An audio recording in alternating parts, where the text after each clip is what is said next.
Bonsoir, nous sommes le 17 octobre. Merci de nous rejoindre pour une nouvelle édition du 7-8 L'Actu. Je vous propose de découvrir dès à présent l'image du jour. C'était à Montigny-le-Bretonneux, devant l'église Saint-Quentin-les-Sources, à l'occasion de la Journée mondiale de refus de la misère. Une opération menée par ATD Quart-Monde afin de sensibiliser ce matin sur les conditions des personnes en difficulté. ATD Quart-Monde qui en a profité aujourd'hui sur le plan national pour dévoiler un livre blanc sur la discrimination et la pauvreté. Rapport remis au président de l'Assemblée nationale et aux défenseurs des droits. On y découvre le résultat de testings qui ont été menés et qui démontrent par exemple que de nombreux CV émanant de personnes précaires sont ignorés. ATD Quart-Monde demande que la discrimination pour pauvreté soit inscrite au code pénal. Dans le cadre des rencontres de la sécurité dans les Yvelines, une action de sensibilisation au danger de la route était menée ce matin par la DDSP 78. À bord de véhicules banalisés, la police a procédé à des contrôles de conduite des chauffeurs de la société Skibus entre Trappes et la Verrière. Le reportage d'Olivier Maniscalco et d'Élodie Moine. Donc là, on voit bien que le clignotant d'un côté est resté. Ça, c'est important de le garder. Et ensuite, voilà le clignotant qui va être remis sur la gauche pour pouvoir quitter l'arrêt et tourner. Le major de police Stéphane Detko est aux aguets dans le véhicule banalisé qui suit discrètement le bus 418 entre Trappes et la Verrière. Et pour cause, ce jeudi matin, il est là pour contrôler la conduite des chauffeurs des lignes Skibus. Dans le cadre des actions de sensibilisation de sécurité routière mises en place par la DDSP 78, les policiers distribuent ensuite des permis. Vert pour une conduite excellente, orange s'il constate quelques écarts et rouge pour faute grave. On va vous remettre un permis vert excellence, vous voyez. Ah ouais. On vous a suivi pendant un certain temps et on a remarqué que vous avez un comportement exemplaire et que vous mettez les clignotants à chaque fois, donc c'est parfait. Et les collègues, ils font un peu n'importe quoi, chacun conduit à sa façon, mais voilà, c'est comme ça. Puis je conduis toujours comme ça, donc je prends soin des clients, je freine pas trop fort, les clignotants, le respect du code de la route, quoi. Deux motards en civil procédaient également à des contrôles ce matin. Seuls des permis verts ont été délivrés à une dizaine de chauffeurs Skibus par la DDSP. Néanmoins, ces bons résultats sont à nuancer car les chauffeurs avaient été prévenus que des contrôles seraient opérés dans la matinée. Il est vrai que c'est une première, mais d'ores et déjà nous avons pris des dates pour justement le perpétuer bien en aval, lors d'autres journées. Mais là on ira sur une journée complète et sans avoir à prévenir les chauffeurs aussi. En attendant une prochaine journée de sensibilisation, les policiers continuaient leur travail de prévention dans l'après-midi. À bord des bus, ils accompagnaient des collégiens pour les mettre en garde sur l'incivilité dans les transports en commun. L'invité de cette édition, c'est Armelle Danet. Bonsoir. Bonsoir. Et bienvenue sur ce plateau. Vous êtes présidente de l'association Elles aussi dans les Yvelines. Vous vous battez depuis 1992 pour la parité en politique. Ces derniers mois, il y a eu quelques évolutions dans la loi. On va en parler, notamment de ce texte voté le 17 avril, validé par le Conseil constitutionnel. Dorénavant, pour les élections municipales, le scrutin de liste s'applique aussi aux communes de 1000 habitants et plus. Auparavant, c'était uniquement pour les communes de plus de 3500 habitants. Concrètement, derrière ce jargon un petit peu d'organisation politique, ça va changer quoi ? Bon, alors d'abord, merci de nous accueillir. Ça va changer que à peu près, au niveau de la France, 6500 communes vont devoir présenter des listes paritaires, des listes avec soit une femme, un homme, soit un homme, une femme, un homme, une femme, et que, une fois la liste élue, les exécutifs seront paritaires. Alors, dans les Yvelines, ça va concerner, en fait, 60 communes. Et donc, dans ces communes, dorénavant, on pourra avoir des listes qui seront un homme, une femme. Comme vous l'avez dit, ce sont, pour l'anecdote, ce sont des listes dites Shabada-Bada. Voilà, exactement. Forcément, pour ceux qui auront reconnu, c'est une référence à la musique du film Un homme, une femme de Claude Lelouch. Alors, avec ce nouveau texte, cette nouvelle donne, vous allez sensibiliser aussi, vous allez organiser des réunions pour ne serait-ce qu'apprendre aux femmes qu'elles peuvent aussi être candidates, tout simplement. Absolument. C'est un appel d'air pour les femmes. Alors, il y a aussi un petit changement aussi pour les intercommunalités. Puisque pour les communes de plus de 1000 habitants, la liste des délégués à l'intercommunalité sera sur le bulletin de vote. Elle sera également paritaire, la liste. Donc ça va entraîner, c'est un appel d'air également pour des femmes dans les intercommunalités. Ce qui est important, puisque les intercommunalités votent quand même à peu près 80% des investissements des communes. Voilà. Alors oui, au niveau national, donc nous organisons une opération qui s'appelle donc 2014 en avant les femmes, élu local, une responsabilité, une richesse. Et donc, cette action va être déclinée à peu près dans une vingtaine de départements et donc dans les Yvelines. Alors, dans les Yvelines, nous organisons donc 2 forums, qui vont se passer 2 matinées, 2 samedis matins. L'un à Mantes-la-Ville, le 9 novembre, le samedi matin 9 novembre, et un à Jouarre-Pontchartrain, le samedi suivant, le 16 novembre. Alors, durant ces forums, en fait, ça permet à des femmes candidates qui hésitent, à se porter candidate, de rencontrer des femmes élues, des maires adjoints, il y aura même une députée. Alors comment vous expliquez aussi qu'il faille aussi aller à la rencontre des femmes? Ça veut dire qu'elles n'osent pas non plus aussi franchir le pas de s'engager en politique? Alors, cette généralement, quand il y a une constitution de liste, souvent on va chercher les personnes, aussi bien les femmes que les hommes également, mais les femmes plus. Elles font moins le premier pas. Et donc, c'est le poids d'années posées je sais pas. Alors, par l'homme. Nous, ce que l'on cherche, c'est que quand on vient les chercher, elles disent oui tout de suite. Elles n'hésitent pas. Et elles se disent, oh là là, j'aurai pas le temps. Est-ce que je suis compétente? Parce qu'on fait toujours des procès d'incompétence aux femmes. Est-ce que je pourrais mener tout de front? En fait, il faudra quand même qu'elles réorganisent un petit peu leur temps et qu'elles aient un soutien à la maison pour partager un petit peu plus les tâches. Voilà, des choses comme ça. Donc, c'est un petit peu pour les booster. Et en plus, on pense que le témoignage de femmes élues qui ont réussi et qui ont eu un bonheur réel à exercer leur mandat se transmet comme ça par des rencontres. En fait, elles vont vraiment échanger. C'est-à-dire, elles vont pouvoir poser leurs questions et elles vont pouvoir bénéficier de ces témoignages de femmes qui ont trouvé que le mandat était vraiment une grande richesse. Vous parliez de ces femmes élues, justement, ces femmes qui ont réussi à devenir maires dans leurs différentes communes, notamment. Elles sont nombreuses pour l'instant, elles ne sont que 14%. Voilà. Donc, oui, en fait, le véritable problème qui reste encore, bon, il y a une loi là qui a beaucoup amélioré les choses, mais le véritable problème reste les femmes têtes de liste. C'est un gros problème. C'est là où je voulais effectivement en venir, parce qu'il y a ces listes qui permettent de retrouver une parité, enfin de trouver une parité sur les différentes listes. Pour autant, il faut des têtes de liste qui sont appelées à devenir maire et à diriger la commune, et là, c'est plus rare. Oui, mais alors, bon, le fait qu'il va y avoir quand même un appel dans les petites communes de 1000 à 3500 habitants, il y a des femmes qui vont être maires adjoints avec des postes importants, donc elles pourraient être de futures maires quand même. Éventuellement occuper ensuite cette responsabilité. Donc en fait, il faut les booster. En plus, il faut booster les femmes à aller vers aussi les intercommunalités, parce que c'est là que se prennent des grosses décisions. Comment réagissent aussi les électeurs? Parce qu'il y a la parité sur les listes, il y a éventuellement des candidates aussi tête de liste pour devenir maire. Est-ce que c'est un frein? Est-ce que les hommes votent aussi? Parce que ça, on ne peut pas l'imposer, la parité au moment du vote.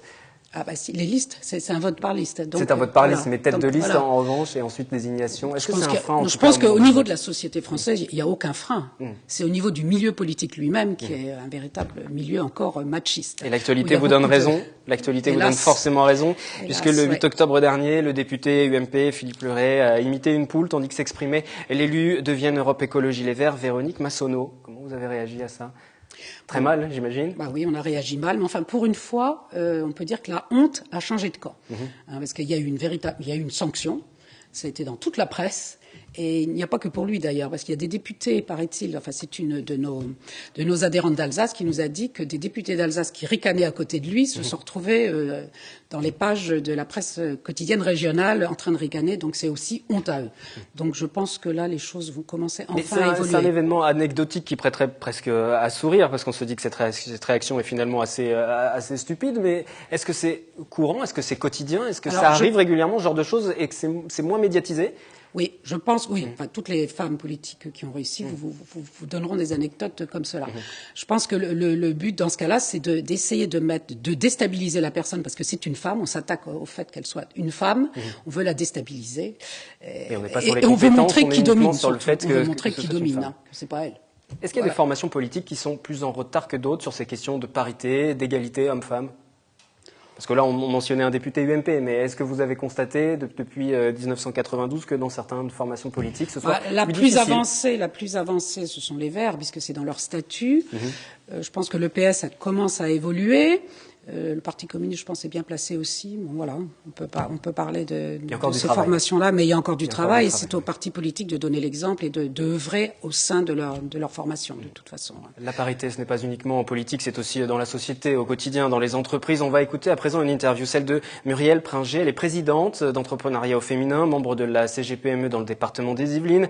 Elle va nous parler de la situation au sein des entreprises, la parité au travail. Là aussi, beaucoup d'efforts sont encore à faire. Une interview réalisée par Claire Cambier dans dans le cadre de la semaine de sensibilisation à l'égalité hommes-femmes au travail lancée par la ministre Najat Vallaud-Belkacem. La loi est déjà là, hélas elle est très rarement appliquée, comme on l'a vu, seuls 13 à 15% des entreprises l'appliquent. Donc on voit qu'il y a vraiment un gros travail de fond à faire. Mais comme on disait pendant la conférence, il y a aussi un gros travail de fond à faire sur la partie école, sur la partie éducation, sur le fait de pouvoir oser et savoir qu'on peut oser. Et on voit des entreprises qui, elles, ont mis en place de la mixité depuis quelques années et ça marche plutôt bien et ça a plutôt permis de mettre un bon climat social. Donc je pense qu'au contraire, ça peut nous permettre de nous sortir d'une certaine crise. On vient d'entendre une réaction avec, on l'espère, une évolution à venir dans les prochaines années. Vous la constatez partout, cette inégalité, ce manque de parité homme-femme, en entreprise aussi? Oh, bah, bien sûr. Oui. Enfin, ça va progresser, mais ça progresse lentement, mais ça va venir là. Je pense qu'il y a une prise de conscience maintenant. Et la prise de conscience doit venir aussi des femmes, parce qu'elles pensent, quand elles arrivent au niveau de l'entreprise, elles sont jeunes, elles se disent l'égalité, aucun problème. Mais dès qu'elles vont avoir le premier enfant, là, elles vont se rendre compte que c'est là que les choses commencent à se gâter. Merci Armelle Danet d'être venue sur le plateau. Présidente elles aussi, Evelyne, Merci. La loi qui évolue sur ces questions de parité, notamment, ce sera perceptible dès les prochaines élections municipales. On en a parlé ce soir. Merci à vous. Je vous remercie. La semaine bleue, semaine consacrée aux personnes âgées, aura lieu du 21 au 27 octobre. L'occasion de nous intéresser aux dispositifs d'aide mis en place, notamment l'APA, l'aide aux personnes âgées. 55 millions d'euros, c'est le budget annuel de cette aide. Catherine Zelato pour les précisions. Selon l'INSEE, en 2020, le département des Yvelines devrait être le département le plus vieillissant de l'Île-de-France. Il faut donc s'y préparer. Ces moyens, ils sont de deux natures. D'abord et avant tout, le maintien à domicile, le soutien à domicile des personnes âgées, parce que ça répond à une attente et à un souhait des personnes âgées et des familles de rester dans leur cadre, qui est leur cadre personnel, familial, qui est leur repère, leur identité. Et donc c'est très important de les aider à rester à domicile. Et puis il faut aussi développer des places en établissements spécialisés. D'ici 2018, 750 nouvelles places d'accueil pour les personnes âgées seront créées, dont un établissement à Montigny-le-Bretonneux. Le Conseil général consacre 55 millions d'euros rien que pour l'APA, l'aide pour les personnes âgées, qu'elles soient à domicile ou dans un établissement hospitalier, un dispositif qui depuis ce mercredi est accessible via Internet. Aujourd'hui, pour instruire un dossier sous forme papier, il faut tout de même compter en moyenne 2 mois. Ça facilitera, je pense, la vie des personnes âgées parce que ça va permettre de diminuer le délai donc de transmission des demandes. Ça va permettre également aux familles, plutôt que d'appeler le service Intel qui repassait à un autre service, où on est mon dossier, où on est ma demande, ils l'auront donc de visu à n'importe quelle heure du jour et la nuit, ils pourront effectivement déterminer donc où en est leur dossier, donc la fluidité, et ça va permettre également donc nous de nous articuler entre l'accès aux droits des personnes, c'est-à-dire le dossier administratif, et également le plan d'aide qui va être réalisé par les coordinations gérontologiques. Dans le département, 5000 personnes bénéficient de l'APA à domicile et 7000 dans les établissements hospitaliers. Un futur centre de médecine gériatrique va voir le jour à Plaisir. La première pierre vient d'être posée pour l'été 2015. La construction de ce centre de 144 lits et places accueillera les patients de médecine gériatrique polyvalente et psycho-gériatrie cognitive en hospitalisation complète, en hospitalisation de jour et en consultation.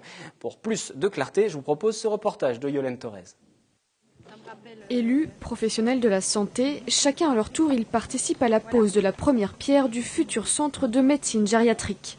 Le bâtiment constituera la 3e partie de l'hôpital gérontologique et médico-social de Plaisir-Grignon. Il y aura 144 lits, à la fois du court séjour, donc des personnes âgées qui restent assez peu de temps, 20, 30 jours, etc., du soin de suite et de réadaptation gériatrique, et également des hôpitaux, des unités plus spécialisées vers les troubles neurocognitifs, etc. C'est un transfert des lits que vous voyez dans le bâtiment qui est derrière.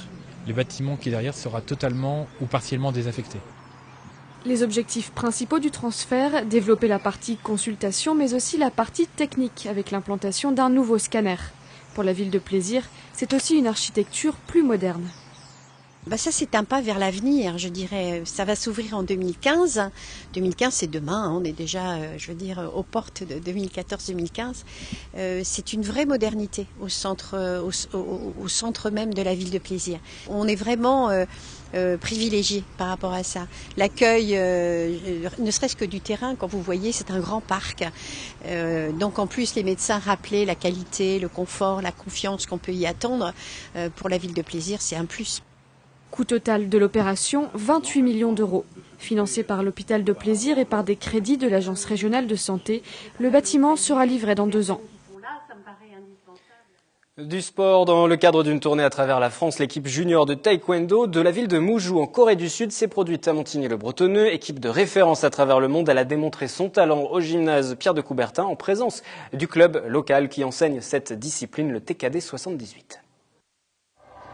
Montigny-le-Bretonneux et Moujou en Corée du Sud réunis derrière la bannière du taekwondo grâce aux efforts d'un club sportif, le TKD 78, implanté sur Saint-Quentin en Yvelines depuis plus de 15 ans. Pour sceller cette union, une démonstration de l'équipe junior de la ville coréenne s'est déroulée jeudi soir. 31 jeunes de 8 à 18 ans ont démontré toute leur maîtrise.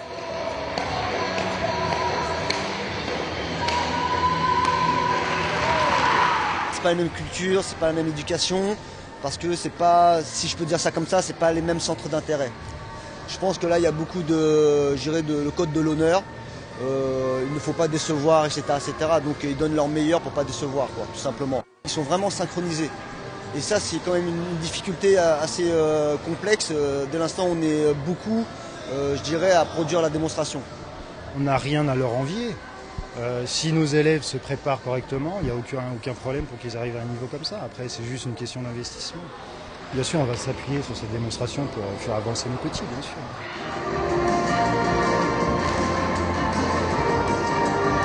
Le district de Moujou appelé à prendre encore plus d'importance dans le monde du taekwondo avec l'ouverture l'an prochain d'un centre international d'éducation, de recherche et de formation autour de la discipline. Le parc international de taekwondo est porté par le gouvernement coréen, pas uniquement par Moujou, et il sera impressionnant avec 2000 m². Le corps, l'intellect et l'esprit seront à l'honneur. Et la démonstration aura sans doute donné l'envie aux quelques 320 adhérents du TKD 78 d'effectuer un pèlerinage dans cette capitale du taekwondo.